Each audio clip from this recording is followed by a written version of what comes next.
آج کی اس ویڈیو میں ہم آپ سے خلجی ڈائنیسٹی کے فاؤنڈر جلال الدین فیروز خلجی کی بائیوگرافی بیان کریں گے اور بتائیں گے کہ کیسے جلال الدین خلجی نے غوری سلطنت یا سلیف ڈائنیسٹی کے آخری بادشاہ کو قتل کیا اور خلجی سلطنت کی بنیاد رکھی۔ اس نے اپنی زندگی میں کتنی جنگیں لڑیں اور جلال الدین خلجی کو اس کے بھتیجے علاء الدین خلجی نے کیوں قتل کیا۔ آج سے تقریباً 737 سال پہلے یعنی 1287 عیسوی میں جب خاندان غلامہ کے 12ویں بادشاہ معز الدین کیقباد نے دہلی کا تخت سنبھالا تو وہ جلد ہی شراب خوری اور عیش و عشرت میں پڑ گیا، جس وجہ سے اس کی صحت بگڑ گئی، فالج اور لقوہ جیسی بیماریوں میں مبتلا ہو گیا۔ تو درباریوں نے معز الدین کیقباد کی حالت کو دیکھتے ہوئے اس کے 3 سالہ بیٹے کیومرث کو دہلی کے تخت پہ بٹھا دیا۔ 3 سالہ بادشاہ کے تخت پہ بیٹھتے ہی درباریوں اور وزیروں کے دلوں میں حکومت حاصل کرنے کی لالچ پیدا ہونے لگی۔ تبھی شاہی دربار میں 2 گروہ بن گئے۔ ایک گروہ وہ جو جلال الدین فیروز کو بادشاہ بنانا چاہتا تھا، دوسرا گروہ ترکی امیروں کا تھا جو ملک ایتمر کو بادشاہ بنانا چاہتا تھا۔ دونوں گروہوں کے درمیان سازشوں کا ماحول گرم ہو گیا اور ایک دوسرے کے خون کے پیاسے بن گئے۔ تبھی جلال الدین کے حواریوں نے ملک ایتمر کو قتل کر دیا اور انہی دنوں معز الدین کیقباد بھی انتقال کر گیا۔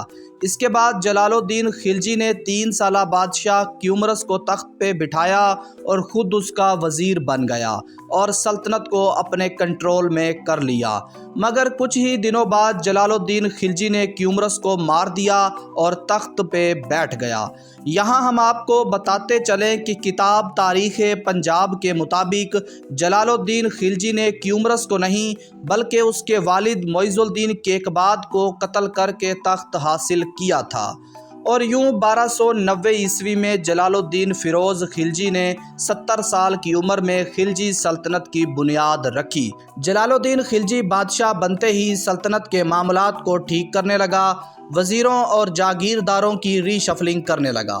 اس نے غیاث الدین بلبن کے بھتیجے ملک چھجو کو کڑھا کی حکمرانی دے کے اودھ بھیج دیا، کیونکہ ملک چھجو خاندان غلامہ سے تھا اور دہلی کے تخت کا جائز دعوے دار بھی تھا۔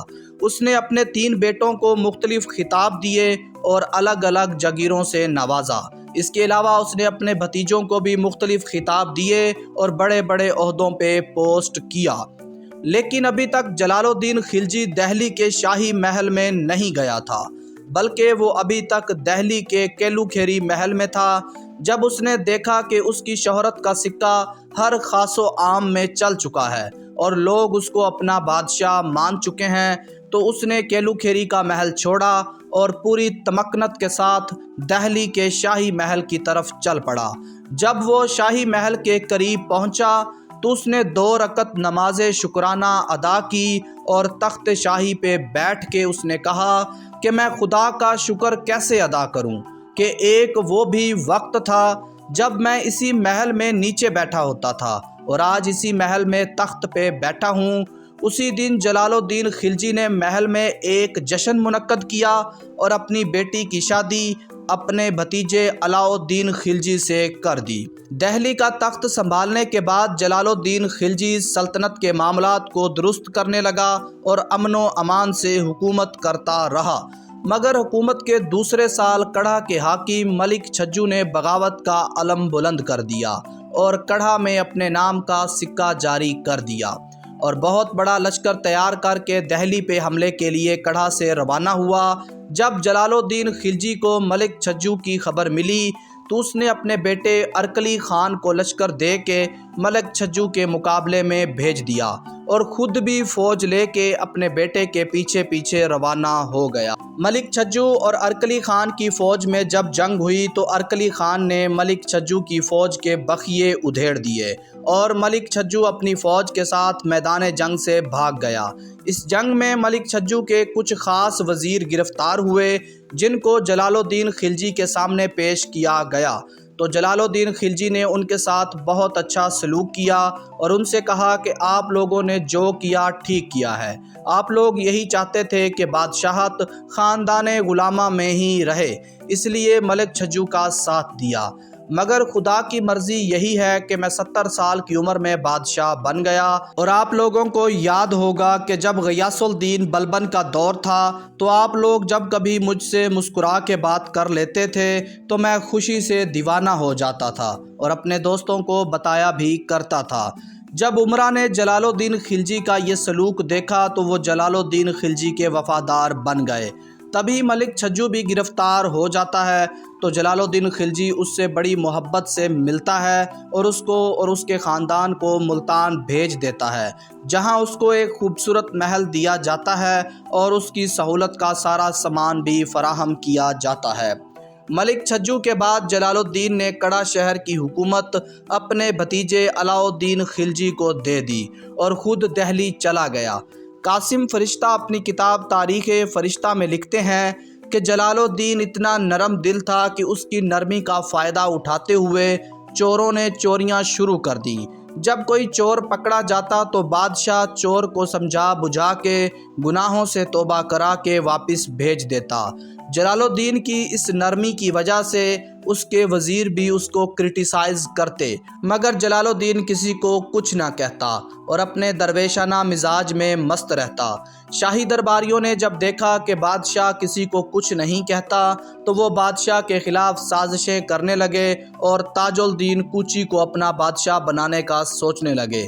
سب درباریوں نے مل کے ایک شراب کی محفل سجائی اور شراب پی کے نشے کی حالت میں جلال الدین خلجی کے بارے میں باتیں کرنے لگے۔ کوئی کہہ رہا تھا کہ میں بادشاہ کے ٹکڑے ٹکڑے کر دوں گا، تو کوئی کہہ رہا تھا کہ میں بادشاہ کو موت کے گھاٹ اتار دوں گا، تو کوئی کہہ رہا تھا کہ جلال الدین اس قابل نہیں کہ وہ بادشاہ بنے۔ اسی محفل میں کسی نے یہ سب باتیں جلال الدین کو بتا دی تو بادشاہ نے سب درباریوں کو بلا لیا اور اپنی تلوار ان کے سامنے رکھ دی اور کہا کہ اب میں نہتتا ہوں، تم میں سے جو بہادری کا دعویٰ کرتا ہے وہ تلوار اٹھائے اور مجھے مار دے، میں بھی تو دیکھوں کون اتنا بہادر ہے۔ بادشاہ کی باتیں سن کر تمام درباریوں نے شرم سے سر جھکا لیا اور ایک درباری ملک نصرت نے بادشاہ سے مزاحیہ انداز میں عرض کی کہ حضور، آپ کو تو اچھی طرح معلوم ہے کہ شرابی شراب پینے کے بعد ایسی بکواس کرتا ہے۔ اگر ہم آپ جیسے بادشاہ کو جو ہمیں بیٹوں کی طرح پال رہا ہے کوئی نقصان پہنچائیں گے تو ہمیں ایسا بادشاہ کہاں ملے گا، اور اگر آپ ہم جیسے جان نثاروں کو مار دیں گے تو ہم جیسے جان نثار بھی آپ کو کہاں ملیں گے۔ ملک نصرت کی یہ بات سن کے جلال الدین خلجی کا غصہ ختم ہو گیا اور مسکراتے ہوئے کہنے لگا کہ میں بڑھاپے کی وجہ سے قتل و غارت چھوڑ چکا ہوں، یہ بات تم اچھی طرح جانتے ہو، اور تم لوگوں کو تو شراب پینے کے علاوہ کوئی کام نہیں۔ اس کے بعد جلال الدین نے تمام وزیروں اور درباریوں کو واپس ان کی جاگیروں کی طرف بھیج دیا۔ اس کے بعد سلطنت میں چھوٹی موٹی اٹھنے والی بغاوتوں کو بادشاہ کچلتا رہا اور آرام سے حکومت کرتا رہا۔ کچھ عرصے بعد جلال الدین نے قلعہ رنتھن بور پہ حملہ کیا، مگر وہاں پہنچ کے جلال الدین نے دیکھا کہ قلعہ بہت مضبوط ہے جو کہ آسانی سے فتح نہیں ہوگا، تو اس نے ارد گرد کے علاقوں کو فتح کیا اور مالوا کی طرف روانہ ہو گیا۔ مالوا فتح کرنے کے بعد وہاں سے بے شمار مال غنیمت اکٹھا کیا اور واپس دہلی کی طرف چل پڑا۔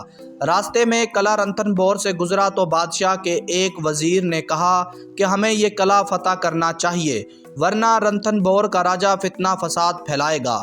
تو جلال الدین نے کہا کہ اس کو فتح کرنے میں ہمارے بہت سے مسلمان شہید ہو جائیں گے اور میں ایک قلعے کی خاطر اتنے مسلمانوں کو نہیں مار سکتا، میں اب بوڑھا ہو چکا ہوں اور میں نہیں چاہتا کہ بڑھاپے میں نمرود اور فرعون جیسی زندگی گزاروں۔ جلال الدین خلجی نے صرف 2 سال حکومت کی اور اس کے 2 سالہ دور حکومت میں سینٹرل ایشیا کے منگولوں نے ایک حملہ کیا۔ یہ حملہ ہلاکو خان کے رشتہ داروں نے 1 لاکھ فوج کے ساتھ کیا اور پنجاب کے میدانوں میں خلجی اور منگول فوجیں آپس میں ٹکرائیں۔ اس جنگ میں منگولوں کے بے شمار سپاہی مارے گئے اور 2000 منگول سپاہی اور امرا گرفتار ہو گئے۔ جنگ ہارنے کے بعد منگول صلح کے لیے راضی ہو گئے۔ صلح کرنے کے بعد منگول واپس چلے گئے۔ جلال الدین نے گرفتار منگولوں کے ساتھ بہت نیک سلوک کیا، جس وجہ سے 2000 منگول مسلمان ہو گئے، جن میں چنگیز خان کا پوتا ایلگو خان بھی تھا۔ جب وہ مسلمان ہوا تو جلال الدین نے اپنی بیٹی کی شادی اس سے کرا دی۔ انہی دنوں علاؤ الدین خلجی نے کچھ علاقے فتح کیے اور مال غنیمت لا کے جلال الدین کو پیش کیا۔ جلال الدین اس کی خدمت سے بہت خوش ہوا اور اس نے علاؤ الدین کو اودھ صوبے کا گورنر مقرر کر دیا۔ علاؤ الدین نے بادشاہ سے کہا کہ چندیری کے آس پاس بہت سے ہندو راجا ہیں جن کے پاس بہت زیادہ دولت ہے، اگر آپ اجازت دیں تو میں ان پہ حملہ کر کے مال غنیمت آپ کی خدمت میں پیش کروں۔ جلال الدین فوراً مان گیا اور جنگ کی اجازت دے دی۔ علاؤ الدین کو خبر ملی کہ دکن کے راجا کے پاس اتنا بڑا خزانہ ہے جو کسی کے پاس نہیں ہے، اور یہ خزانہ نسل در نسل اس راجا کے پاس چلتا آ رہا ہے۔ اس نے اپنی فوج کو تیار کیا اور دکن پہ حملہ کر دیا۔ دکن، دیو گڑھی اور دوسرے کئی علاقوں کو فتح کر لیا اور بے شمار دولت حاصل کی۔ جب علاؤ الدین خلجی دیو گڑھی کی جنگوں میں مصروف تھا تو 6 مہینوں تک اس نے جلال الدین خلجی کو کوئی خط نہیں لکھا اور نہ ہی کسی قسم کی خبر دی۔ علاؤ الدین نے جب بے شمار دولت حاصل کر لی تو وہ بادشاہ کو قتل کرنے کا سوچنے لگا۔ تبھی انہی دنوں علاؤ الدین کی بغاوت کی خبریں پھیلنے لگیں، مگر بادشاہ نے کسی خبر یا افواہ پہ یقین نہ کیا۔ دیو گڑھی فتح کرنے کے بعد علاؤ الدین نے بادشاہ کو خط لکھا کہ آپ کڑھا شہر آئیں اور مجھے معاف کر دیں کہ میں نے آپ سے 6 مہینوں سے کوئی رابطہ نہیں کیا، مجھے آپ سے ڈر لگ رہا ہے۔ یہ پیغام ملتے ہی جلال الدین خلجی فوراً اپنی تھوڑی سی فوج کے ساتھ کڑھا شہر پہنچ گیا تاکہ علاؤ الدین سے دولت لے سکے اور اس کو یقین دلا سکے کہ وہ اس سے ناراض نہیں ہے۔ مگر جب جلال الدین خلجی کڑھا پہنچا تو علاؤ الدین نے بادشاہ کے پاؤں پہ اپنا سر رکھ دیا اور معافی مانگنے لگا۔ بادشاہ نے علاؤ الدین کو گلے سے لگا لیا اور کہا کہ میں نے تمہیں بیٹوں کی طرح پالا ہے، میں تم سے کیسے ناراض ہو سکتا ہوں۔ تبھی علاؤ الدین نے اپنے سپاہیوں کو اشارہ کیا اور جلال الدین کو تلوار کے وار سے قتل کر دیا اور اس کا سر جسم سے جدا کر دیا، اور بادشاہ کے سر کو نیزے پہ اٹھا کے کڑھا شہر میں گھمایا گیا۔ جلال الدین فیروز خلجی نے 2 سال یعنی 1290 سے 1292 تک حکومت کی اور اپنے ہی بھتیجے اور داماد علاؤ الدین خلجی کے ہاتھوں مارا گیا۔ یہ تھی خلجی ڈائنیسٹی کے فاؤنڈر جلال الدین خلجی کی بائیوگرافی۔ اگر آپ مغل امپائر کے فاؤنڈر ظہیر الدین محمد بابر یا پھر محمود غزنوی کی بائیوگرافی جاننا چاہتے ہیں تو ہمارے چینل کی ہو سیریز وزٹ کریں یا پھر ڈسکرپشن میں دیے گئے لنک پر کلک کریں۔